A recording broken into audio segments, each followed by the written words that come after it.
Hello, everyone, and welcome back. Today we are looking at the bomb disposal vehicle here.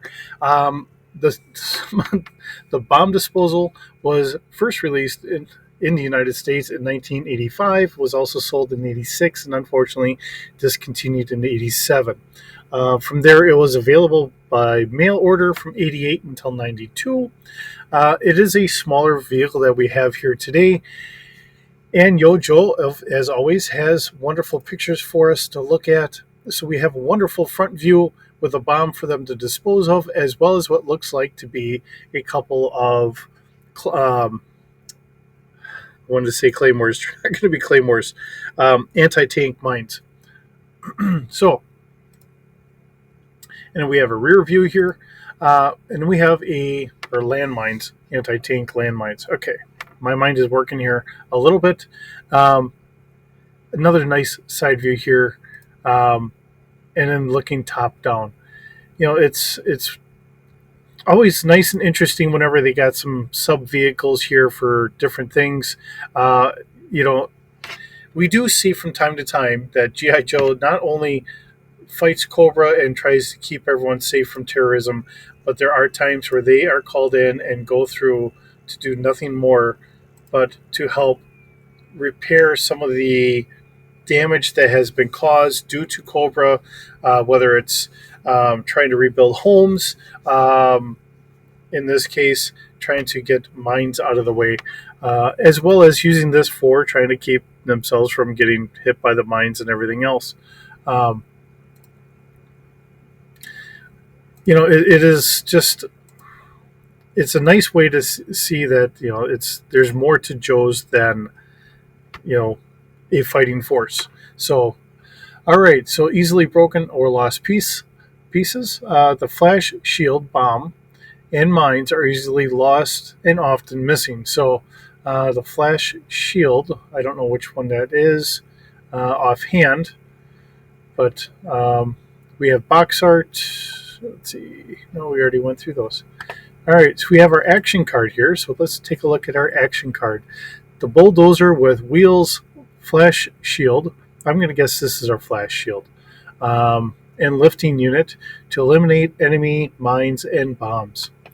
Lateral occupant shields, spaced armor, honeycomb deflector shield, all-terrain limited travel track system, pressure activated 110-pound fuse, cast aluminum, 250-pound APK-57 armor piercing bomb.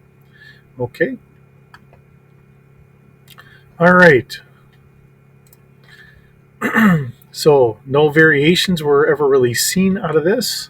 Argentina had a different cover here, as well as India.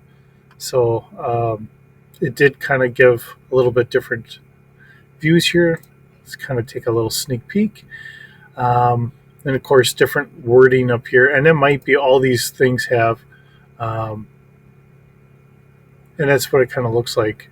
Just how they're worded, which is fine. I mean, and oddly enough, it was $2.29. So it was a smaller vehicle. It's amazing today to look at how inexpensive the stuff was back then. But you got to remember, we're looking at almost 40 years for a lot of these. So it is an interesting kind of. All right, and then when we look at it for what we have created here, we have this at speeder scale. It's about 10 feet long, has a crew of one, no passengers, no cargo capacity really on there. It is full coverage, figuring that, all front coverage here, we're going to call it full coverage. So if anything goes off, hopefully we should be good. Of course, it's going to be ground range. Maneuverability, I figured 2D. It's tracked, slow. It's only going 10 miles an hour. Body strength, I figured a 4D plus, or a 4D, to try and help absorb whatever damage this is going to have. So, and then of course we have a bomb ram. Has a fire control of 0D. It's speed or scale, point blank range, damage plus 3D damage absorption. So with the extra,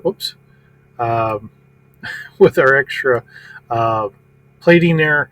I figured that's going to be able to absorb an extra 3D, so that'd be 7D damage, and then this would be able to be replaced, so that way the rest of it could maintain what it needs to do. It is a smaller vehicle. There's not a lot to it, but it has a very distinct purpose, and with that purpose in mind or whatever, it does its job really well.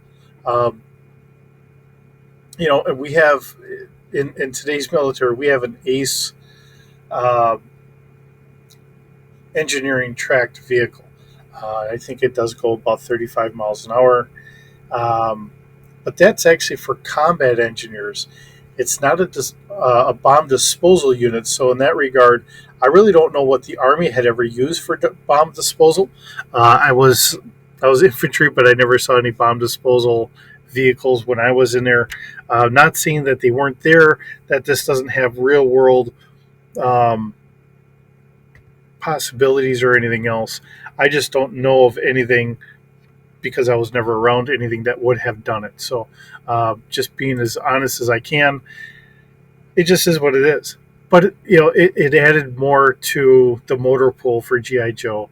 Um, whether it was seen as something really needed or not, I'm sure a lot of parents were like, "Oh, come on, Johnny doesn't need it." But us kids, when we were going through it all, yeah, I'm sure that we could come up with a lot of different ways of having a need for something like this. So, it's a shorter video today, but it's another interesting vehicle. We got it into our system, so bringing it into our Star Wars GI Joe universe. Here we are. Uh, Tell me what you think. I'm always happy to hear it. We'll see you in the next video. Have a good day.